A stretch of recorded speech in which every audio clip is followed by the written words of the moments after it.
All right, how we doing? You guys good? Give it up for them one more time. Can we do that? Hey, and also, hey, can you do me a favor? Can you, these are the LDPs from Gateway Austin, all on our front row. Can you guys turn and wave to everyone? Can you wave? Can you give it up for our group? I don't know why, but they let me lead these guys. It's crazy. And my name's Rob, and it's really my privilege to be with you guys this morning. And I woke up this morning and something occurred to me. I had a bit of an epiphany. Something just suddenly struck me. It was this, that we were just 2 weeks away from Christmas. And I had a feeling of panic because that's like 13 shopping days left.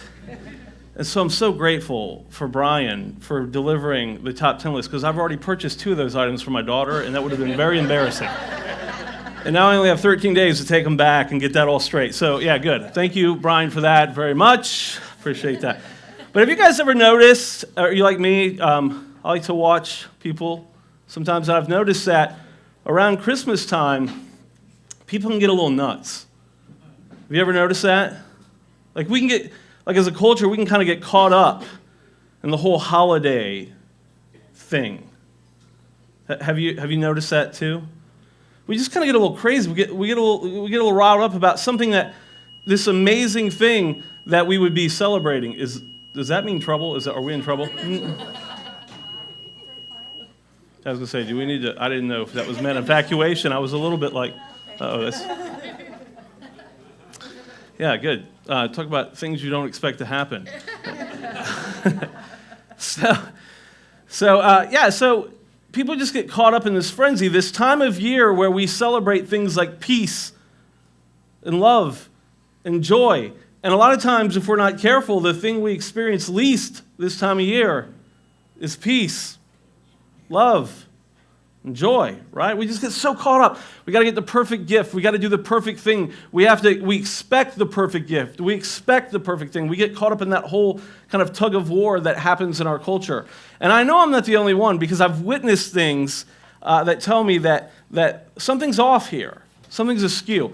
For example, several years ago now, my wife and I, it was about the same time of year, a couple weeks of Christmas, the throes of the Christmas season, and we were out doing exactly what we would be doing right now, making sure we've got everything done. All the things are checked off the list, and you've got everything done, and you got whatever, you got all your schedule you're trying to keep and maintain. We were out, we were driving. It was a very busy day out. It was kind of rainy.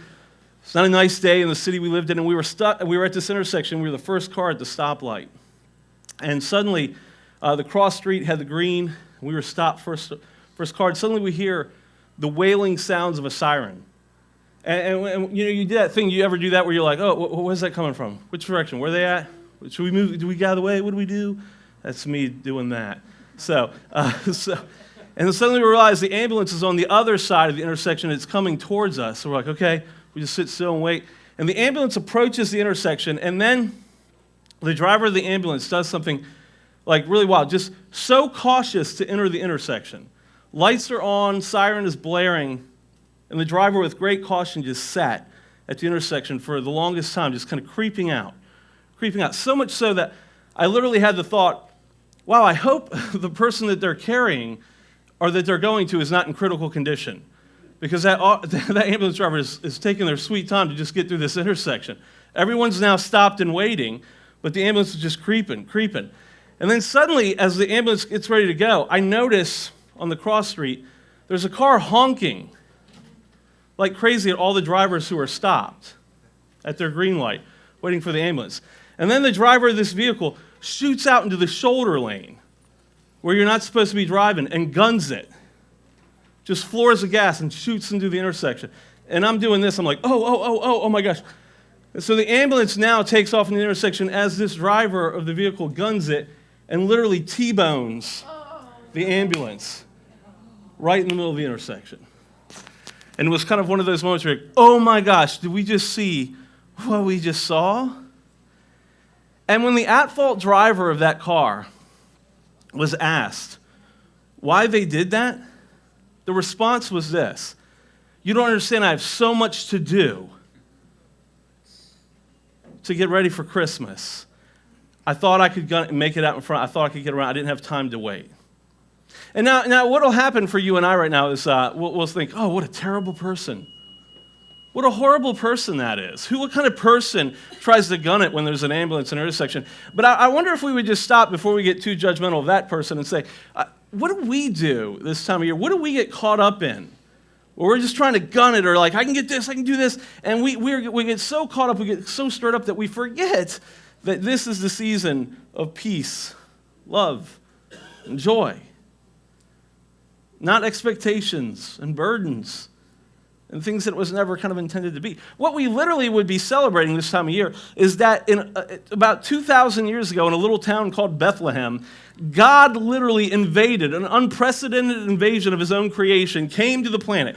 God came to the planet as a baby.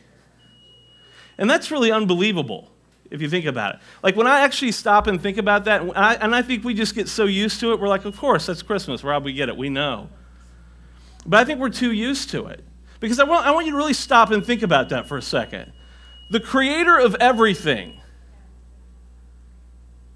the God that holds the whole universe together, literally decided to leave that heavenly space, that perfect place, in perfect communion. Father, Son, and Holy Spirit. The Son said, I will go and I will become human. I will be like one of them.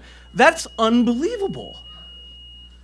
And I want to ask you, like, what does that mean for you and I? I mean, isn't that incredible? Because really the thing that you have to grasp hold of, that is really getting distracting. What is that? It's a baby heart monitor. Oh, okay. Sorry, it's just really throwing me off. To whoever I just offended, I apologize, but wow, that is like, so. That's normal here. Okay, good. I'm fine with that. And I don't want you to turn it off, by the way. Don't do that. That's not what I'm saying. Okay, so keep that sucker on. That's good. We want to know about that. So, yeah, good. So anyway, listen. Because if we do anything, if any of this has a purpose that we're doing right now, if our coming together has any purpose beyond itself, if the fact that the band gets up here and sings tunes, good job, by the way, guys.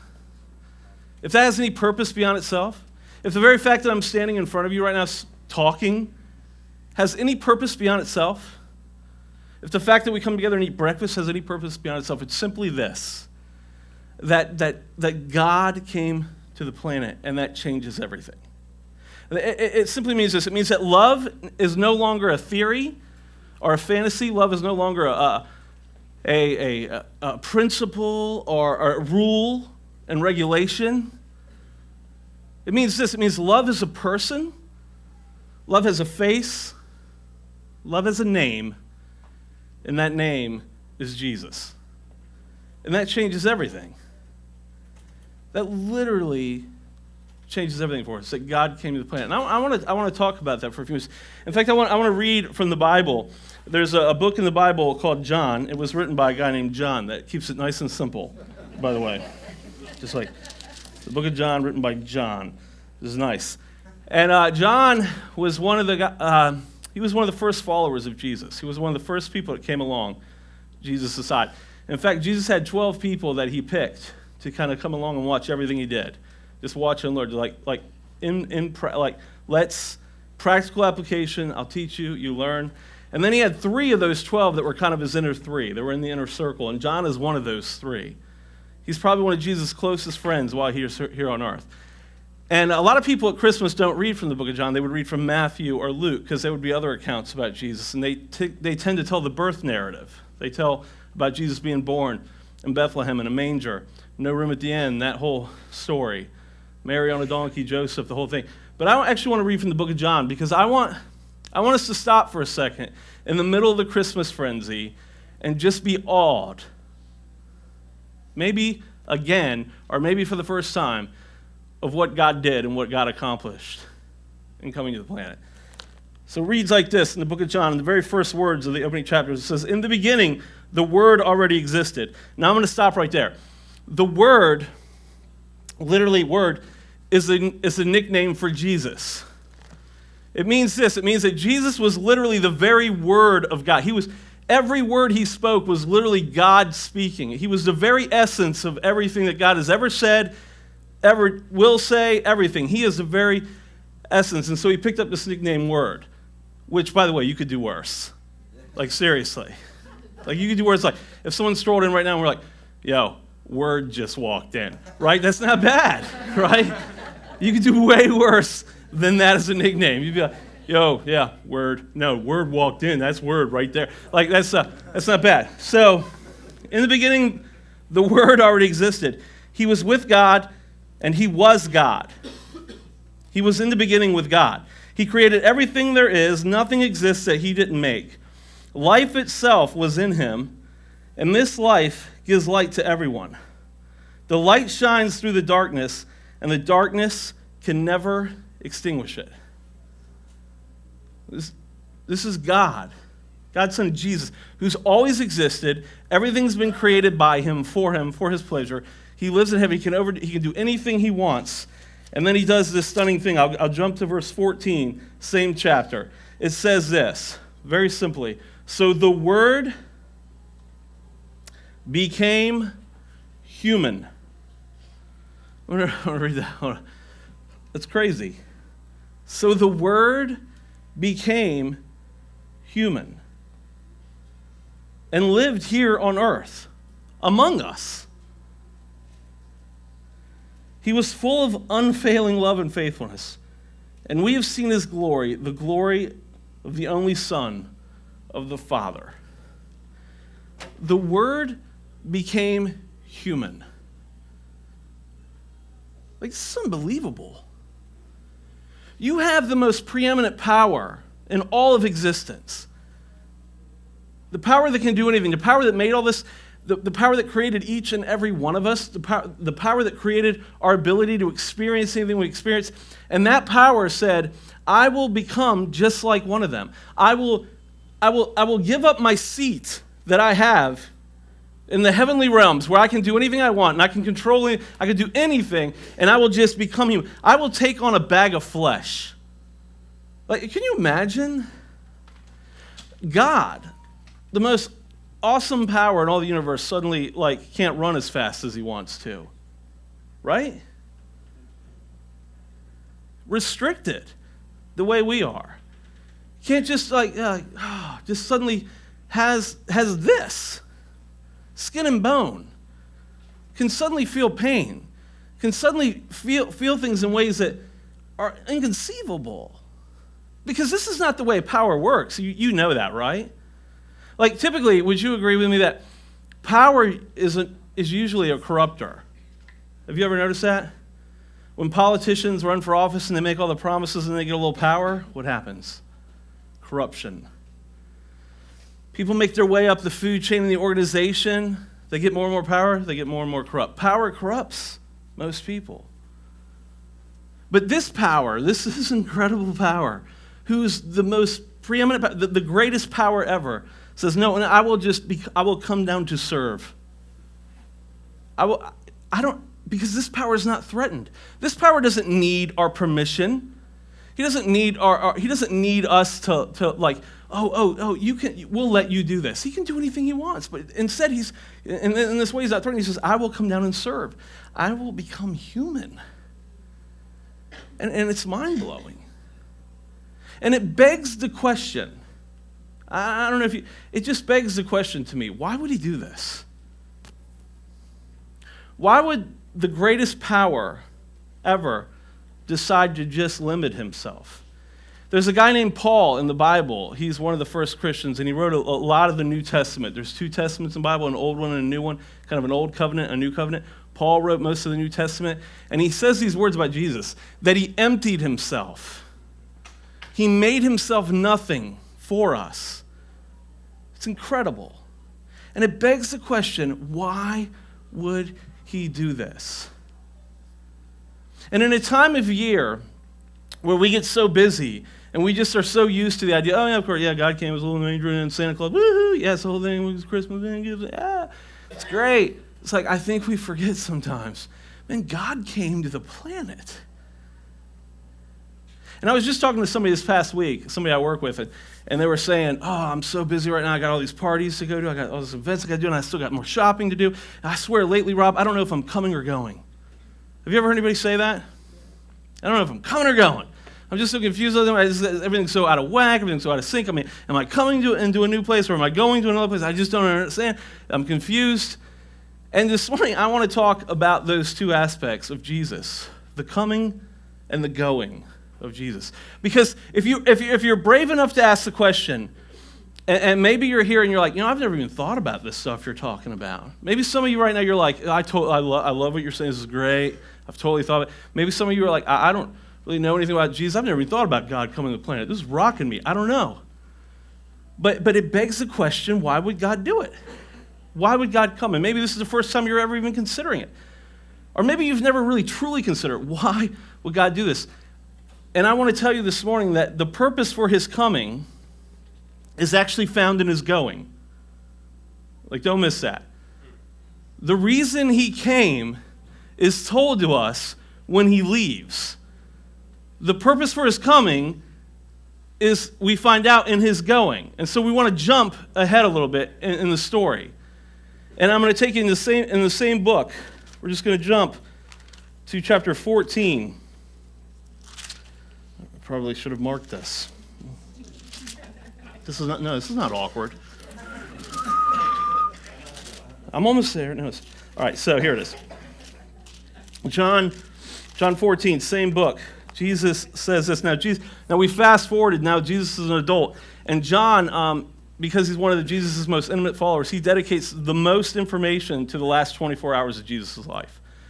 Jesus is about to be arrested, crucified for something he doesn't do other than the fact that he's just threatening religious people who have power. That's true, by the way. That's like literally all he's guilty of is threatening religious people who have power, and power does what? Corrupt. Right. And he's challenging that corrupt power, and it gets him into some trouble, even though he hasn't done anything wrong. And so he's about to be arrested, he's about to be tortured and brutally killed on a cross. And these last 24 hours, John just gives us a huge picture, this big myriad picture of what Jesus is thinking about. And you should know this. In the last 24 hours, you know who he's thinking about? You, me. We're told that. He literally prayed at one point in the last 24 hours. God, I pray for the people that are with me right now, but I also pray for all the people in the future who will believe this message. It's incredible. So this is what it says in John 14. It says these words. This is Jesus talking to that core 12. Don't be troubled. You trust God, now trust in me. There are many rooms in my Father's home, and I'm going there. I'm going to prepare a place for you, and if it were not so, I would tell you plainly. When everything is ready, I will come and get you, so that you will always be with me where I am, and you know where I'm going and how to get there. So the purpose of Jesus' coming is found in his going. And he says quite plainly, the reason I came is so that I could go and prepare a place for you. Jesus made his home among us so that he could go and prepare a home for us for the rest of eternity. Did you get that? Jesus made a home among us. It's absurd that he did this. It's absurd that God would do this, but he did. He made his home among us so that he could go and prepare a home for us for the rest of eternity. Unbelievable. It's crazy. And I always wonder, I don't know what that's going to be like. It's crazy, because my experience is so marred by all this. I also think, what's it going to be like when we finally get home? Because we think a lot of times, this is home. But this is very temporary. This is not it. And this is not all there is. What's it going to be like when we really get home? To the home that the God of the universe created for us. To spend with him forever. So about 7 years ago, I used to live in Las Vegas, as Brian said. In fact, that's where I met Brian and Amy, by the way, was in Las Vegas. So talk about an auspicious start to a friendship. So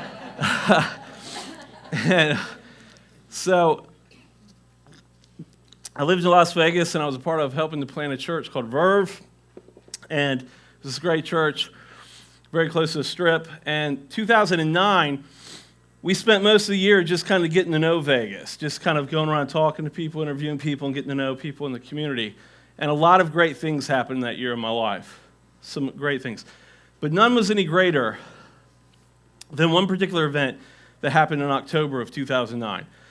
I should tell you right now, I should give you some background information. I'm a huge fan of a band called U2. You're good. I don't know why I care that you like them. I mean, I'm not them. But anyway, so... But I've been a fan of U2 since I was about 13, 14 years old, which is a long time ago, by the way. And so in 2009, here's what was happening. U2 was coming to town in Las Vegas on a tour, and they were going to be playing at Sam Boyd Stadium in Las Vegas. And my son was 15, and my daughter at the time was 11, and I wanted to take them. Like, it was just so cool to me that the first time I ever saw U2, I was 14 years old.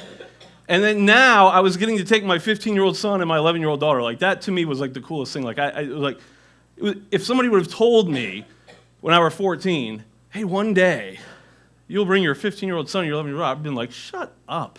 Like, I don't even think I'd get into my 40s. I don't know. So anyway, I've got tickets. And now I should tell you that, and this is where it might get a little weird. I'm a member of U2.com site, like kind of like a fan club, which is weird, right?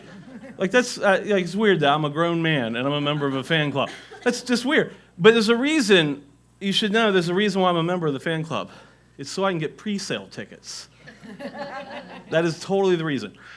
Because U2 notoriously sells out very large venues and have for a long time. It's very hard to get tickets. And so what I would do is I would pay this little $30 a year membership, and I just kept it going. And because I had it for so long, I was in the front of the queue for tickets. So when they announce a tour, I mean, I can get any seat I want, as long as I'm willing to pay. It's a lot, but for me, that's important, and I'll tell you why, because I'm old. And I need seats that are close. I want to be close, but I want a seat. I don't want to be on the floor, because I'm not doing that standing thing for several hours. That sucks. No, I'm not doing that. So I want a seat. So they announced that they're coming to Las Vegas, so I get on, use my pre-sale code, right? Get in. I find that they're putting special seats behind the stage because this was U2's 360 tour, so it was all in the rounds. And they were putting these special seats right behind the stage. And I literally got like third row right behind the stage. Like we could watch where the band came out and everything. So I jump on the tickets. I get 4 tickets for my wife, for me, for 2 kids. It's going to be amazing. It's great. And so we get to the show, the night of the show, hyped, ready. Security in Las Vegas is already pretty intense. But at this show, it's really intense. There's a lot of celebrities that are there. Bill Clinton happens to be there, so Secret Service is involved. And because we're in special seats that don't normally exist, we not only have to go through regular security to get into the venue, we then have to go through a special security because we're close to backstage.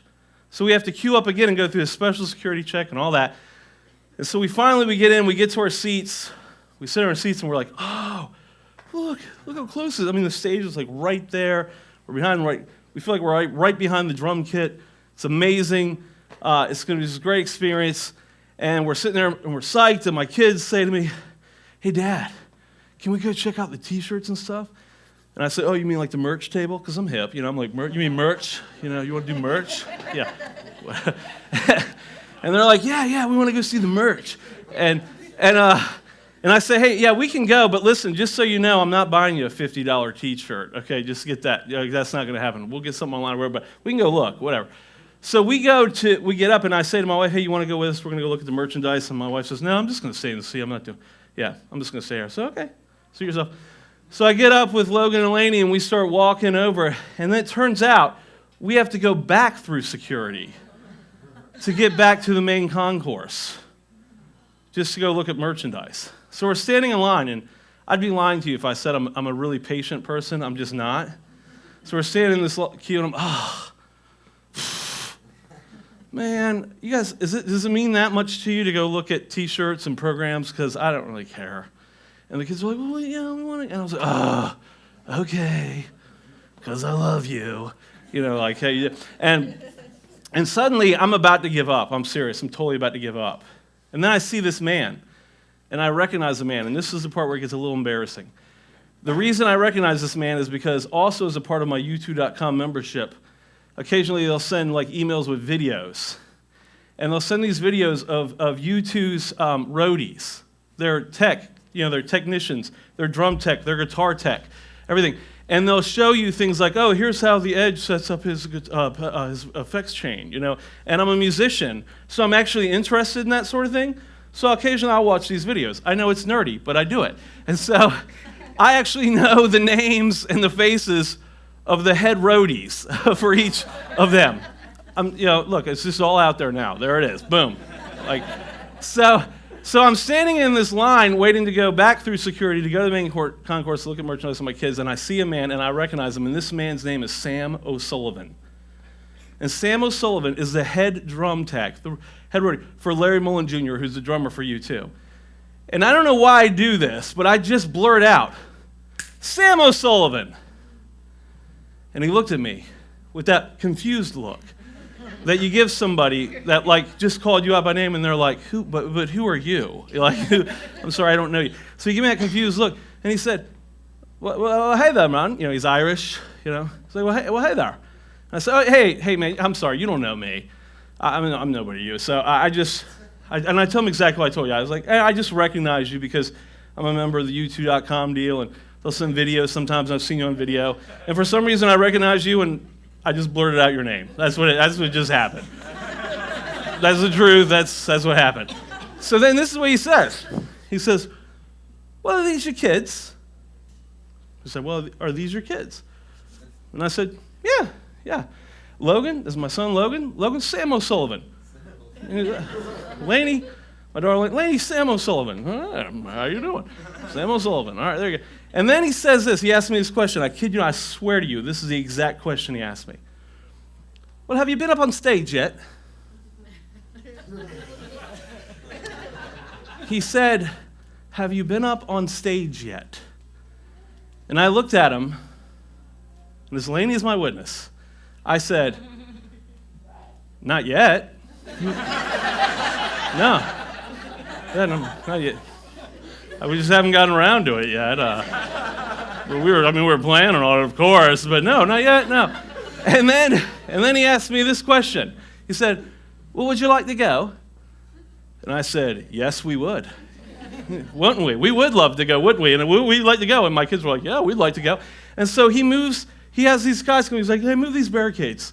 And they remove the barricades, and we start walking up on the stage at a U2 show before the band, of course, is getting ready to go on. But we start walking up on stage, and I look at my wife, who's in the third, fourth row, and I go, hey, baby, check it out! And she's all like, what the? And like all the people next to her were like, is that your husband and kids on stage? And she's like, yeah. And they're like, how did he do that? And she's like, I don't know, but I'm going to find out. So she comes down, and then she tells somebody, hey, that's my husband and kids up on stage. And thinking that we must be somebody, he goes, oh, well, go on up with them. And he lets her come up. And now all four of us are on stage at Sanborn Stadium at a U2 show getting a VIP tour from Sam O'Sullivan, head drum tech of Larry Mullen Jr. Thank you very much. It pays to be a nerd sometimes. I'm not kidding you. So listen. So literally, we're getting the VIP tour.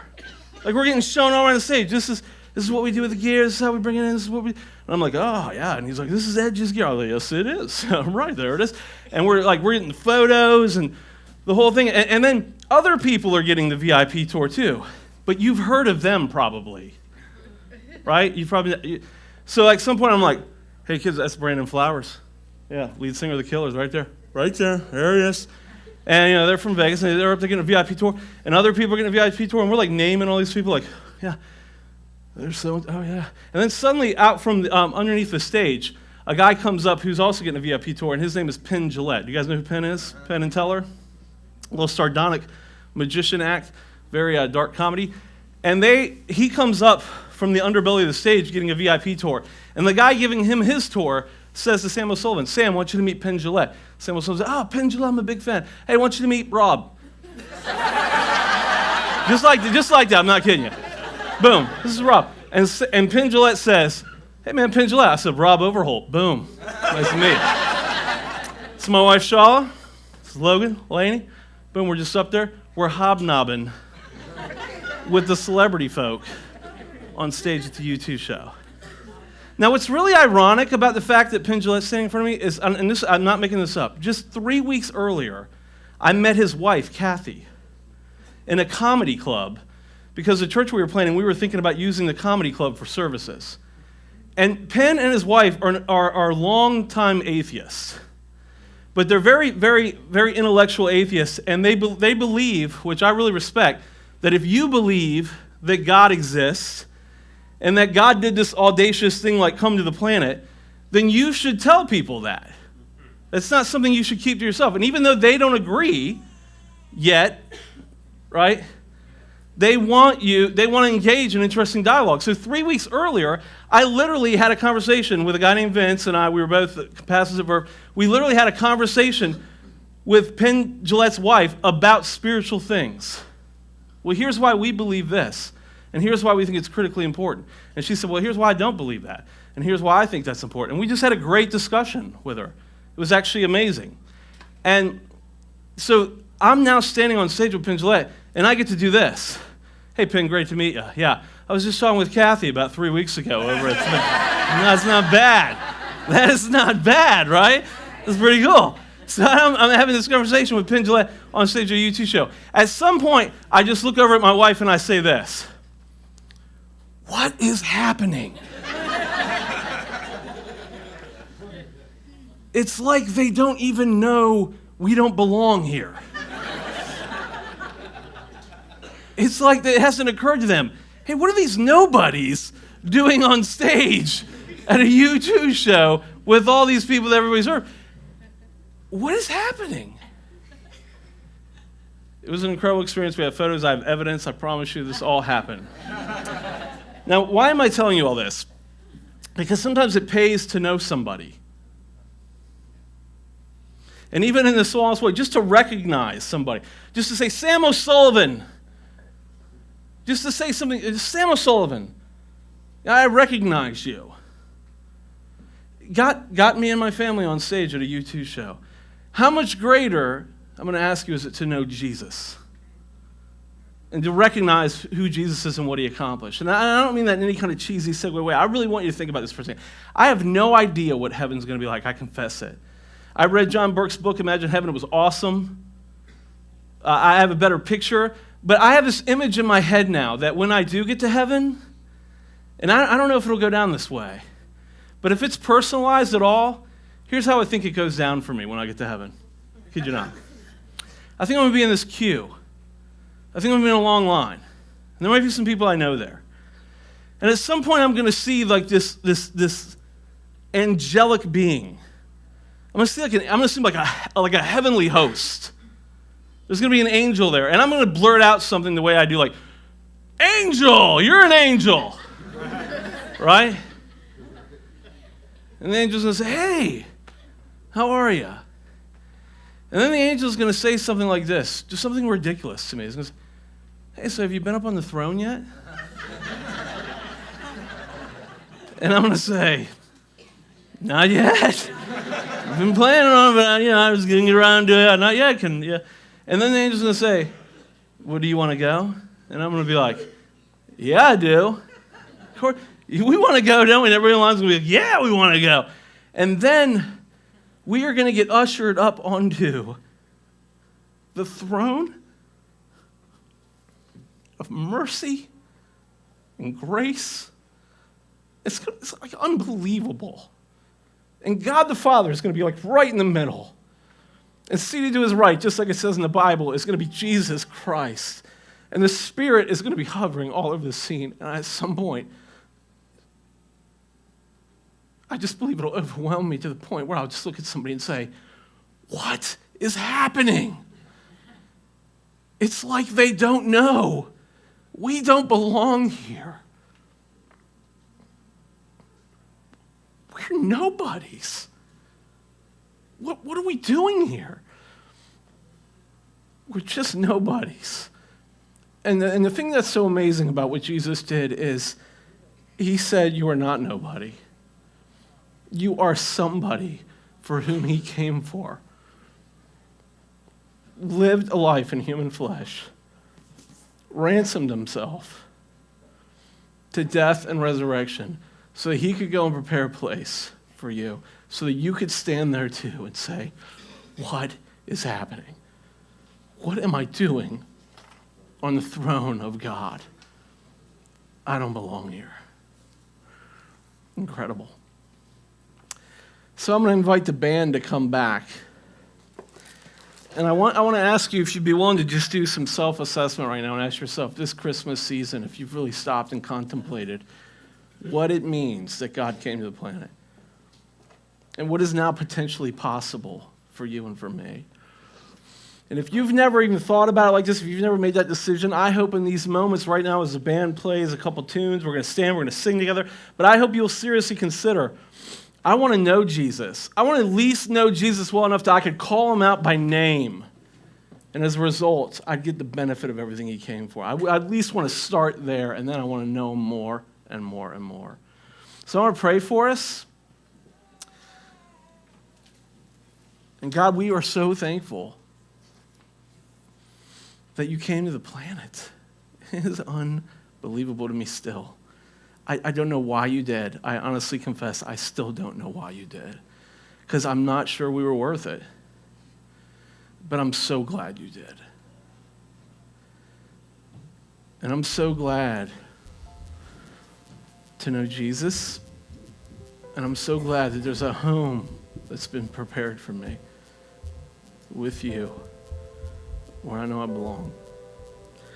And God, I pray for anyone here who's never made that connection with Jesus, that this morning would be the moment that changes their life forever, not just here, but on and on into eternity. And that they would connect to Jesus right now and say, Jesus, I want what you did here on earth to count for me. I want to ask for forgiveness for all the things that I've done that are regrettable, and I want to thank you for covering all that and making it possible for me to connect to God and one day come home to him. And I want to pray all these things in the name of Jesus. Amen.